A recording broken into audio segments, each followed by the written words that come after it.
Hi, I'm Dr. Linda Mintle. Hey, thanks for listening to the Dr. Linda Mintle Show. Faith radio podcasts are only possible because of your support. Thanks for giving and for sharing with a friend. Doing life together, reaching out with hope, encouraging one another, each step along the road. You and I can make everything a little better, doing life together. Well, hi, everyone, and welcome to the Dr. Linda Mintle Show. I'm your host, Dr. Linda Mintle, the relationship doctor, and I'm here along with my co-host sitting right across from me, the other Dr. Mintle, my husband, Norm. And every weekend, we're here doing life together, and we're so glad you've joined us. Are you glad we're not on television right now? I really am, and in fact, I'm hoping I can get through the show with my voice. People can't see me. So what we're talking about here, folks, is that she's got a big old bandage right under her lip. Yes, And it's huge. And it's been causing her distress all week. Yeah, and my lip is all swollen. I had Mohs surgery. So for all of you who don't wear sunscreen, wear sunscreen, especially when you're younger. Yeah, no kidding. Because this is not a fun thing. So my mouth is a little challenged, but hopefully it'll sound You okay. sound fine. I sound fine. Yeah, Okay, good. yeah. Good. You're still you inside behind that Yeah, bandage. well, it needs to come out of the air. But, see, when I laugh real hard, don't make me laugh. Okay, no laughing. This is not going to be a funny show. No. All right. So speaking of funny, I don't think either one of us would qualify as shy, would you? No, definitely not me. But there are a whole lot of people in our world who are That's shy, right. and they're not real confident. So we'd like to help today if we can. Yeah, so just a few questions to get you thinking about this. Maybe you can think for yourself, or you could think about this for someone else. So question number 1, does fear of embarrassment cause you to avoid doing things or speak to people? Now, Norm, that one could be for anxiety too. That could be Yeah. social anxiety. But just in terms of thinking if you're shy, that could be behind it. And so the shyness would be manifested as a fear of being embarrassed. Yeah. Okay. And then the second question, do you avoid activities in which you would have to be the center of attention? Because we know shy people don't want to be the center of attention. Oh, I get it. I was thinking of it backwards. Okay, that makes total sense. And then number 3 is being embarrassed or thinking you might look stupid among your worst fears. So it kind of goes back to that Kind of. first question a little bit. So if you're shy, potentially, if you answered maybe 2 of those 3 questions with a yes. Right. And you're really shy if you answered all 3. I don't know. I don't know how scientific that is, but it's just a way of getting us to start thinking about it. You know what I notice about people that I think are shy? They seem to be kind of quiet and passive. And sometimes they avoid eye contact and look nervous. I see that in students walking down the hall who are in my class and know me, and they just look straight ahead. Yeah, and you don't want to take that as in a bad way, that they don't Right. have good social skills, but they're just maybe shy. And then there are some physical signs that can come along with that. Sometimes people are shaking when they're shy, sometimes sweating, looking nervous, sometimes even blushing, which is a pretty good one when you see people and they don't know you at all and they meet you for the first time. They sort of shrink back. You know, like what was that? The shrinking violet? Is that one of the sayings? Uh-huh. Yeah. Right. So that could for be like a shy person. Right. Yeah, that makes total sense. So before we go any further, give us a definition. What is shyness? Is it mental, emotional? What's in it? Well, it's more of a personality trait. You know, it's the tendency to feel awkward, like we've been talking about, worried, tense during social encounters, especially with people who you are unfamiliar with. Okay. Shyness is usually associated with being quiet, like you said, Norm, maybe being a little bit more insecure, and it has some social anxiety attached to it as well. Is this like a lifelong thing? Do we grow out of it? What do we think about the length of our shyness? Yeah, we all have shy moments, right? You know, I remember a time I was in an elevator with a very famous person, and I was just so overwhelmed. Now, people will be surprised. It was not a celebrity. It was somebody that's huge in the psychology. Well, he was a celebrity in your world. He was, because he was huge in the psychology field, right? So I get in the elevator, and I was so taken aback that I became really shy. And the only comment I made, I looked at him, and I didn't know what to say. It was so embarrassing. I said, "How's the weather?" Oh, my gosh. I know, but that's very different. That was a moment. Ladies and gentlemen, Dr. Linda, without words. Right. Rare. Rare. But here's the thing. When shyness is a part of your personality, That's different, especially if it's so intense that it can keep the person from interacting with others, even when they want to. So is this the same as being an introvert? No, there's a little bit of difference in those two things. So I'm glad you brought that up. So Bill Gates, for example, is not shy, but he is an introvert. And the introvert enjoys being alone and intentionally, that's the key word, intentionally avoids situations like a party or being around other people. Introverts really recharge by going away and being by themselves. Sure. Right? Okay. The shy person, though, wants to be around other people. However, shyness is stronger than that desire to be sociable. So the shy person is afraid to go to the party and stays home alone. So interesting, Barbara Streisand is shy, but an extrovert. Oh. Isn't that wild? She's terrified singing on stage, which when I read that, it just blew my mind because she's probably one of the best singers of our time. Sure, of course. Okay, so are you born shy? Well, there's certain temperaments that you are born with. You can be born with a shy temperament, and sometimes people grow out of it. Other times it stays with them, and they just work on the issues around it. I know you're always up on brain research, so I have to ask, are the brains of shy people somehow different than people who aren't? I love that you asked me that question. Of course you do. It's a brain question. It's a brain question. I'm such a nerd when it comes to that, right? So people who are shy have a part of their brain that is more sensitive and more active than someone who's an extrovert. Now, the increased activity in parts of the brain causes the person to withdraw either physically or emotionally, and that is known, have you ever heard the word inhibition? That's what that's known as from the brain. So the shy brain, it's not different in structure. Okay. It's just that certain parts are more sensitive. So everyone has like what you would call maybe a shyness thermostat, which is set by your genes and other things. So does that mean you can turn it on and turn it off? No, it means that because a thermostat you can go up and down, right? You can probably go up a little bit with practice, but your setting is probably a default, Okay. in that thermostat. Okay. So are those other factors things that are like life events, stressful life events? I'm asking because sometimes you see children who come from families in which they're often yelled at or they're shamed, and it seems to me that would create shyness in a child. Yeah, it can, especially any kind of shaming experience because, who wants to put themselves out there if they're going to be shamed? Right. So change is also hard for some people and causes shyness, like changing schools, moving to a new city, abrupt changes in family life, like a death, a job loss, can bring on shyness. What about a child who is shy, but they have very outgoing and nurturing parents? I mean, like they've got the best of both worlds there. Wouldn't that positive family life make some difference? It can go both ways. I mean, negative life experiences like being mocked at school can shut down a child. Or if you're befriended by someone who is really positive, that can bring a shy child out, right? So regardless of your parenting, your experiences are going to make a difference. Okay. So there are children who do outgrow their shyness, even though they have that sort of temperament or that inhibition that's kind of genetically in there. But positive experiences can really help give them so much more opportunity to be more outgoing and move past that. So that's the good news. So it's kind of practiced, right? Yeah, it's practiced. Yeah, It's making okay. yourself do things that you're going to feel uncomfortable. What about the person who's shy at work, but not in other settings? They kind of come out. Why is that? Well, I've seen that, and that usually has to do with the work setting and the work environment. okay. So if it's like a highly competitive, critical, hostile environment, people can just shut down. Or if the boss likes to embarrass employees, if there's bullies at your workplace or people who tease you, then a lot of people can just become very quiet and not that say makes anything. sense. I can think of some other situations like that in which a person might be shy. Certainly in public speaking situations. I see that in class all the time when students have to get up and give a speech or perform or something. Yeah, I asked a medical student the other day, I said, I'd really like you to be on a panel. You'd be really good at this. She goes, don't ask me to speak to people. Don't ask me to get up there. And I was like, okay. All right. I guess we won't do that. And she said, I'm just really shy. So it wasn't like a social anxiety issue. It was just that she's really shy and she's just really uncomfortable doing it.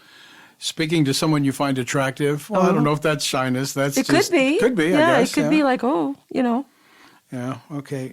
Performing in other kind of situations or talking to someone important like your boss, is that a lot of people are shy then? Yeah, they are. They just kind of are afraid to kind of approach the person. Yeah. Are there degrees of shyness? Well, I think like if it's a personality trait for you, there certainly are degrees. You know, a person can be very quiet, like you said, meeting new people, but then maybe they become very talkative when they finally get to know that person and they move out of that. Sure. And, you know, the job seeker may not be afraid of social gatherings, but they might feel really shy when they're in the interview. So, yes. Okay, you mentioned social anxiety. How is this different? Is it kind of like it? It is, but it's not social anxiety, although there are many of these characteristics that seem to overlap. But being shy doesn't mean you have social anxiety. Okay. So shyness is like a quality that is simply part of being human. And to your point, though, if you have extreme shyness, that can create social anxiety for you.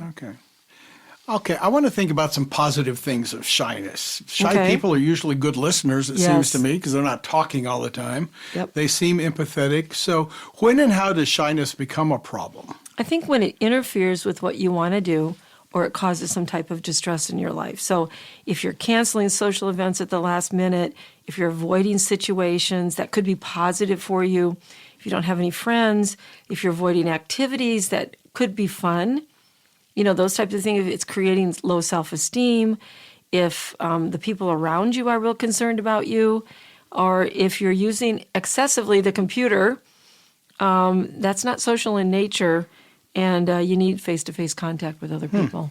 Okay, we're about to take a break, but while we're in the break, I want you to think about this. Do you think COVID increased shyness in people? So we'll explore that when we get back. Stay with us. More on the Dr. Linda Mintle Show right after this. What do Thomas Jefferson, Agatha Christie, Pope John Paul II, and Princess Diana have in common? Well, these notable individuals and many others, past and present, share the habit of journaling. Hi, I'm Dr. Linda, the relationship doctor, and I've got some tips for you on the value of journaling. Whether you're just writing down a few thoughts or pouring out your heart on paper, journaling has some real benefits, like getting a handle on your emotions or a better understanding of other people or even organizing your priorities. Sometimes reading your older journal notes will help you appreciate the sweet little details of life you enjoyed but maybe have forgotten. One of the best benefits of journaling comes when you look back and you see how the Lord has been there in all your circumstances, directing your steps and taking care of the things that matter to you. If you've not considered journaling before, give it a try and see which of those benefits journaling might bring your way.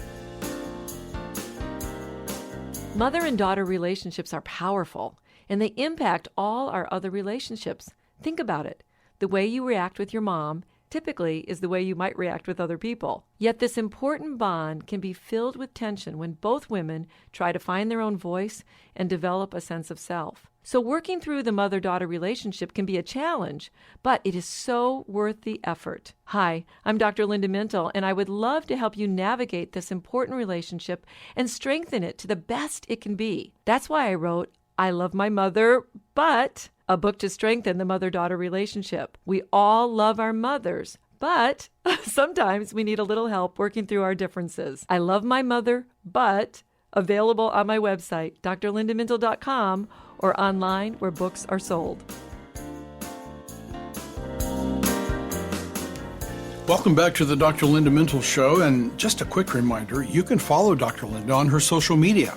Twitter at Dr. Linda Helps, and on Facebook at Dr. Linda Mintle, author and speaker, and Instagram at Dr. Linda Mintle. Social media is a great way to keep up with her speaking, her writing on different topics, her blogs. In fact, she puts out a lot of tweets every week about our show topics, so you can stay in touch with her that way. Today's topic is shyness, a personality trait that can sometimes get in the way of accomplishing things or being with people. Did I get that right? Mm-hmm. Okay, That's good. So I want to get some help for people who may be shy, but just before the break, it popped into my brain that I bet COVID played a part for a lot of people's shyness. Yeah, I think it did. I think if you definitely had that personality trait to begin with, it probably didn't help, right, being so isolated.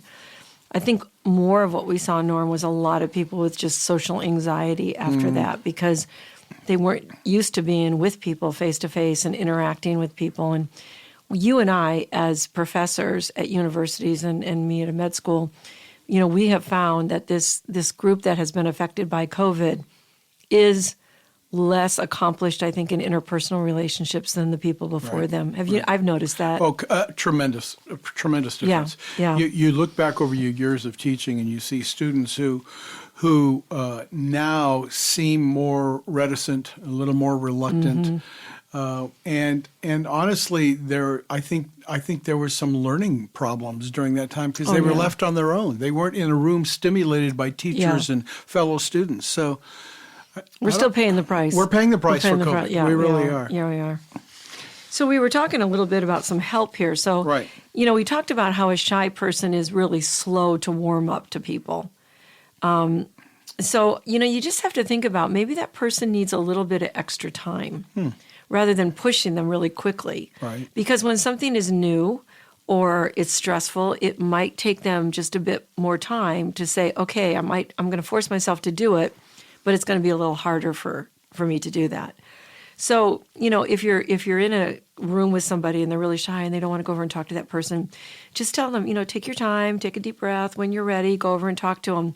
But try to help them not avoid it. Try to push them a little bit to do it when they're ready. Give them the control over that. And usually people will try to make that effort with a little bit of encouragement, knowing that it just takes a little longer when you're shy, but you'll get there. That's interesting. Maybe that's what's going on in one of my classes. I foster a lot of discussion. What I have found that there is a student or two who will listen to my question and then say, could you come back to me? I want to think about that. And I'm like, no, answer the question. Now. Yeah. Don't mess up my flow. Yeah, but some people process But longer. I realize that sometimes people do take longer, and perhaps it's a shyness issue that I'd never considered. So good to think about. Yeah. It might be easy for that shy person to compare themselves to the most social person in the room. And so the people who are talking all the time in class, they're like, well, I'm not thinking like that person, or I don't have those thoughts. I don't know. Or they're not going to interrupt to try to get time. That's the biggest thing. That's a good one. Because when I've done groups, advising groups, sometimes I'll notice that somebody's not talking and I'll say, I haven't heard from you. I'd love to hear what you have to say. And they have really good things to say, but they're not going to push themselves into this really assertive position when they're in those groups. Yeah, I've had that exact same thing. So that's probably what we're thinking. Yeah, but what you have to be aware of is that, what we don't know when that person is contemplating whether they should say something or not, is there a bunch of negative self-talk going on because they're not as social as the people around them. So I think that could even make them more shy, right? If you think, man, I'm not as social as that person, I could never be that assertive, then you start to have this sort of negative loop that goes on in your head, and that's going to create a lot more problems. But the reality of the situation usually is that most people in the room are feeling just as uncomfortable as you are, probably. So just because people are assertive doesn't necessarily mean they're comfortable in that. And it's hard for most of us to meet new people and to deal with change. So remember that, because that's not weird. So I think that might help. Yeah, that's good. I'm thinking of another student in that same class who the other day said, I asked a question and she began to answer. She goes, well, I'm not sure you even like me. Wow. And I said, whoa, wait a minute, because she's so tall. I co-teach it with another faculty member in whose classes she is enrolled, and she talks all the time. And so I said, well, okay, this is your audition. Let's see what you've got to say. And after the class, I said, you passed the audition. Good job. I like you. Wow, this is such a wild. Yeah, I could do a whole thing on that little comment there, but I won't. Well, I get it. And if you're shy, you do have to put yourself out there sometimes, especially if you want to be in a relationship with someone and it's feeling uncomfortable. Yeah, so Norm, that is the number one problem for people who are shy, is starting a relationship. They just have trouble with introductions. So they go to a party, they're standing there, nothing happens. The wallflower. Yeah. And they have trouble developing friendships sometimes. But the research shows that once a shy person is in the relationship, and I mentioned this in the first part of the show, they don't seem to have trouble talking or developing intimacy. So even though they don't, they're hesitant to begin, once you get them started, they do real well. It's the ice-breaking part. Yeah. So if you get into an intimate relationship, typically shyness is not the problem any longer. So the challenge is for you, if you're shy, to have the confidence to get there. I wonder if it would help to pre-script, so to speak, some opening lines. If you're going to a party and you know there are people you don't know, some things you could say to break the ice. Yeah, I think that's a great idea. It would get, prepare yourself for some topics. So imagine, what you might talk about with new people. That could really help the conversation and any type of awkward feeling. I mean, I don't know, you could take news items. I think stay away from politics or religion. Those are probably not the best topics.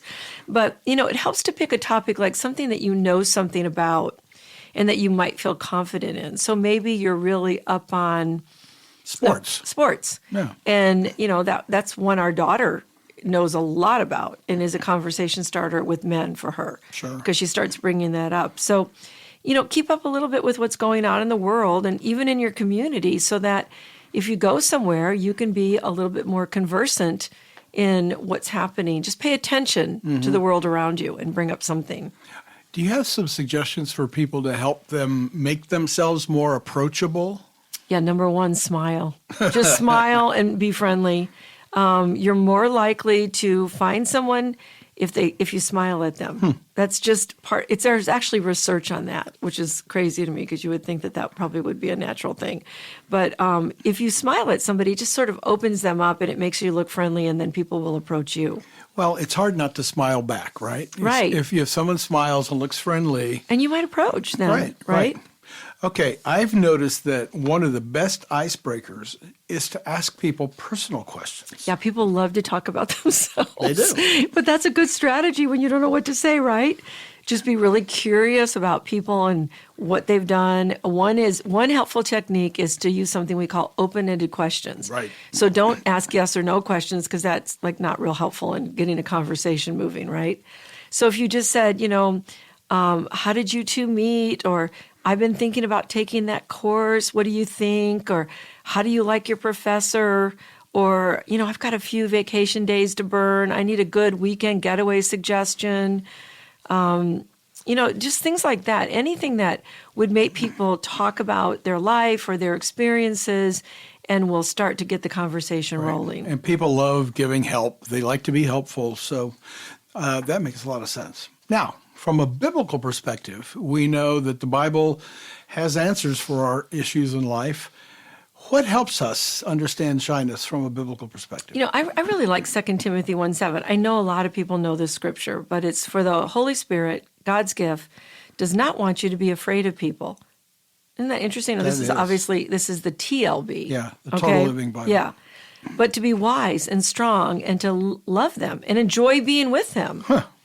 So shyness can be overcome by relying on the Holy Spirit and asking for strength to push through whatever fear, awkwardness you're feeling. Just ask the Lord to help you. And then, of course, there's the famous story of Moses. He was very shy, and in fact, some believe the Bible says he stuttered, which is why he didn't want to be the spokesperson. He couldn't imagine that he would go before Pharaoh or anybody else and pretend to speak for God because he couldn't even speak well in his own mind. And then there was Jeremiah, the prophet, who argued with God, "Alas, Lord God, behold, I don't know how to speak because I'm too young." Don't you love that? It's like the people who don't want to do it, they get assigned They're to the do ones it, God right? calls. But I think that's because they're humble, Right. in part. They're somebody who's, God is going to use them. And then you're really clear when you're called to that kind of thing that God is putting you in that position. It's not about and you you. better listen, Right. and you better be on top of That's things. good. And then when self-consciousness gets the best of you, Proverbs 29:25 says, "The fear of man lays a snare, but whoever trusts in the Lord is safe."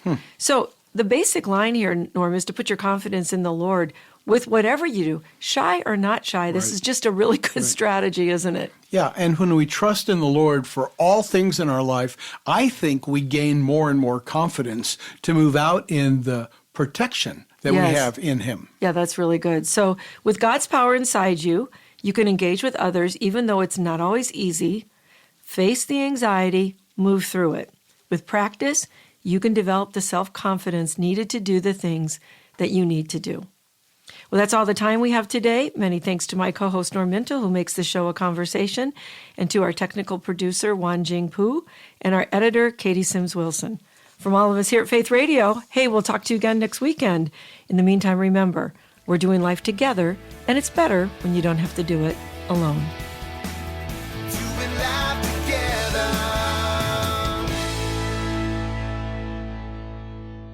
Hey, thanks for listening to this conversation from the Dr. Linda Mintle Show. These conversations are available because of your support. Become a supporter now at myfaithradio.com. Please subscribe to the podcast so you don't miss any episodes, and share it with friends so we can live life to the fullest, walk confidently, and find healing and hope.